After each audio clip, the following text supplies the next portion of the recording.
Welcome back viewers, ladies, gentlemen, non-binaries and anyone with ears or other sound detection organs. Hope you enjoy. We are continuing with Chaos and Mayhem written by Lord Henry 7878. There is a link to the playlist in the doobly-doo. Chaos and Mayhem, a sexy space babes story part 37. Who are you people? I demanded as the truck drove off. Who are you? The cat driving the truck shot back. He helped us in the medical facility, one of the cat ladies I had fought with said. I felt nice. Somewhat, she added. I felt less nice. So, who are you people? I asked again. Or, I guess, cats. All you need to know is that we're here, we are causing mayhem, and your goals align with our own, the largest cat said. What's a cat? Another asked. People keep calling us that. My goals are really just to stay alive, I admitted. Funny way of pursuing them. The Shilvati make it hard, I kinda just tried to keep them away from me. Didn't work. I shrugged. A fair assessment, the cat in the driver's seat muttered. But we got work to do still. I guess I was along for the ride. What's the job? We're crashing a train, one of the cats said. Hold on, we're in Sykesville, right, I know this place. There's a train that runs right through here. That train? Yeah, we were cruising down Main Street right now. I recognized all the shops. There was the French Twist, and Sykesville Station, aka the coolest bar in Maryland.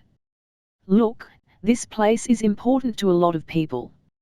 Any chance we could derail the train far away from here? Like a mile or 5 down the tracks. The driver nodded. I decided to change subjects. You all got names? Looks like we're working together. It'll be better than calling you things 1 through 4. The big cat nodded.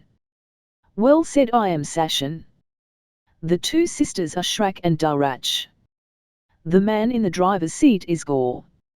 Good to meet you. Is there a particular train we're blowing up? A train related to purity control, Shrak said. We established a contact among human resistance fighters and have been assisting each other. We performed some data interception for him and discovered this project.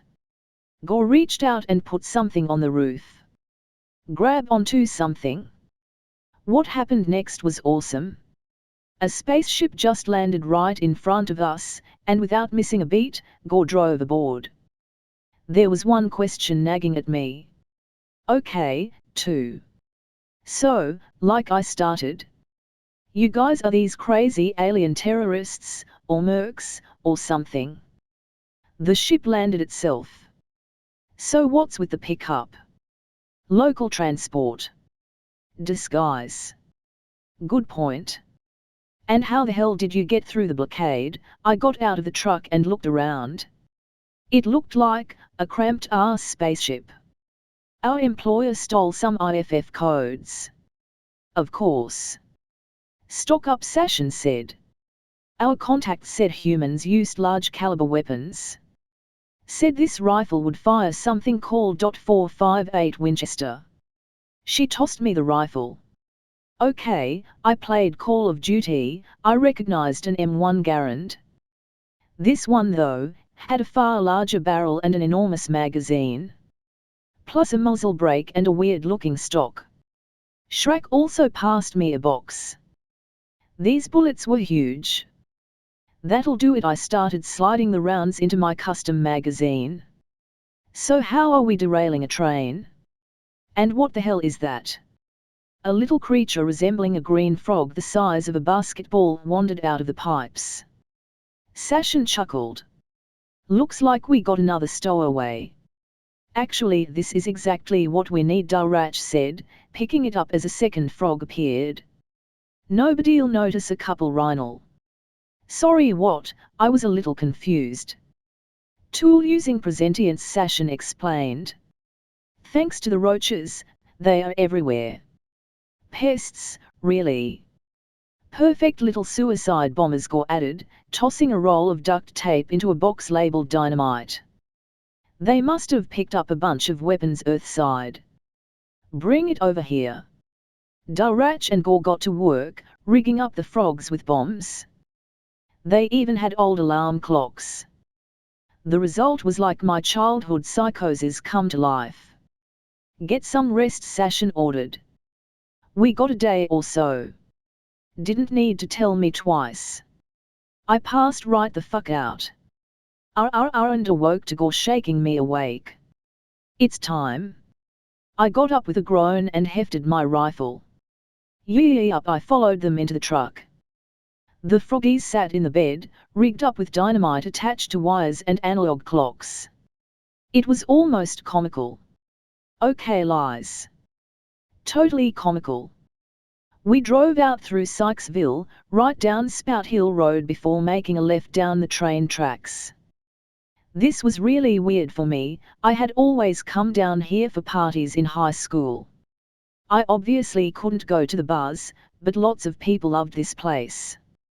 There was an old house that had 2 towers and a dungeon. We'd partied there a few times. And a few times in the tunnels under the town. Today, though, it was all business. Once we got out of town, Gore checked his watch. Time is 12:45, set the clocks for 15 minutes.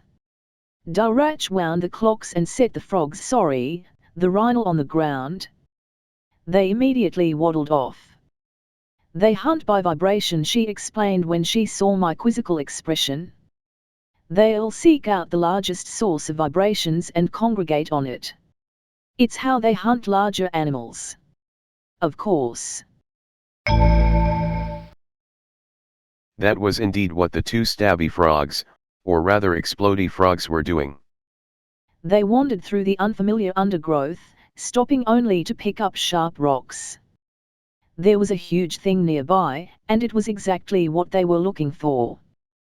They followed it to a clearing in the woods. A large metal rail ran off to the left and right. They followed the vibrations off to the left. And there it was. The froggies reached out and latched on. Well, the magnets in their bomb vests did. 15 minutes later, the bombs went off. I expected to see the train coming loose of the tracks, but the truth was nothing so dramatic. The exploding frogs blew out the wheels and the suspension. And the train dropped to the tracks with a crash. That wasn't the end of it, however. We didn't get the flying train cars the movies taught me to expect, but inertia is real. The train crunched to a stop, but the cars behind kept going, pushing the engine into the ground and skidding free of the tracks. One smashed right through the engine. Holy shit! I don't understand what sacred excrement has to do with this, Gore said as he set up his own rifle. But that was impressive. Very, Sashin added. So what now? I picked up my own rifle. Is there something we're looking for in the wreckage? Darach thought for a moment. The best way to damage a project like Purity Control is to make others aware. We can bomb whatever labs or derail whatever trains we like, but the shill will just replace them. Do you have an omnipad? I did not. Take one of a corpse. Take pictures of what we find. Schrack'll disguise it as a standard Shilvati data packet on a courier ship. The kitty in question nodded, barely looking up from her omnipad. It's a simple encryption, too. Once I get it marked as officially sanctioned, it'll skip the sensors and go right to the upload. Something exploded in the distance as we headed out. What had my life come to? I'd escaped from some lab this morning, and now I was assisting cat people with their work. The time I dropped acid in college had nothing on this. As we approached the wreckage, I smelled something. It was like the smell of a barbecue, but with pennies mixed in. That was the smell of burning Shilvati. I'd smelled it a couple times in the last few years, enough to recognize it instantly. Well, that and the screaming. and the Shilvati Marine writhing in the woods in front of us, on fire. Her body seemed to have crawled out missing a leg and an arm before expiring from her injuries. Since she was mercifully not on fire, I grabbed the omnipad off her uniform. I guess, different as human and shill cultures were, it was a bit of a surprise to me that the omnipad had the same symbol for a camera. I guess some tech was the same. Well, no fucking around, I supposed. I started filming. I took a picture of the dead Marines. The wrecked train. I looked for some more things to take pictures of. Thomas! Sashin yelled. Over here.